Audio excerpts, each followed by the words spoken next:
If you're feeling the pinch of the sluggish economy, you are not alone. Some of our biggest companies are too. Yesterday, Fletcher Building revealed a net loss of $419 million. It follows a $227 million loss last year. And today, Spark said their profits had plunged 18% in what the company is calling one of the most challenging periods in its history. Kiwibank's profits also down 5%, also citing the challenging economic environment. Casino operator Sky City reported revenue was down 11% and underlying profit down 42%. It all comes as Carter Holt Harvey announced a proposal to close the Eves Valley sawmill in Brightwater near Nelson, a move that could cost 142 jobs.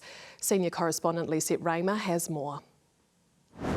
Since the 1980s, Eves Valley sawmill, 20-odd kilometres from Nelson, has puffed and roared with life and logs. The sort of place where everyone knows someone who has worked there. I had a son-in-law work there a few years ago. The mayor, Tim King, grew up next door. There's people here maybe still work here who were here when this mill started, and the thought of it just sitting here doing nothing, yeah, it's bloody sad, actually. 250,000 tonnes of wood will now need to be processed elsewhere, but the loss of 142 jobs feels impossible to process for locals. Because of what this mill does and the industry that it serves and the downstream implications, I think the flow-on effects of this closure are probably one of the bigger kind of events that have happened in this space for a long time. Carter Holt Harvey is looking to consolidate its resources at its Bay of Plenty plant, which comes as little shock to those in the wood processing sector or to economists. You've seen a number of closures of mills in Ruapehu district. You've seen the Kinleith mill in Tokoroa that have closed as well. That suggests that, again, we're in a period where there's not quite as much demand for New Zealand wood products.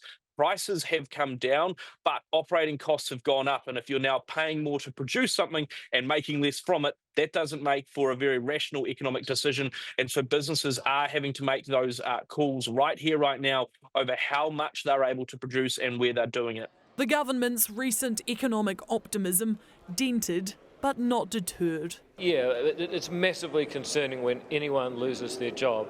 But if you look at the New Zealand economy, in my lifetime, most of the jobs have probably gone and been replaced. And while the sawmill closure has been accompanied by a flurry of big companies declaring big losses or drops in profit this week, Infometrics' Brad Olsen agrees things are improving. These results aren't from right here today, they're from what's happened over the last 12 months or so. And so it reflects that very, very difficult period that we've been going through, but hoping also that this is sort of the end of those challenging results and that we're starting to look towards the future and those better economic trends that are starting to show through every now and then. Carter Holt has now entered an 11-day consultation period, but Tasman isn't expecting a change of plan. I've driven up and down through this valley, past this mill for my entire life.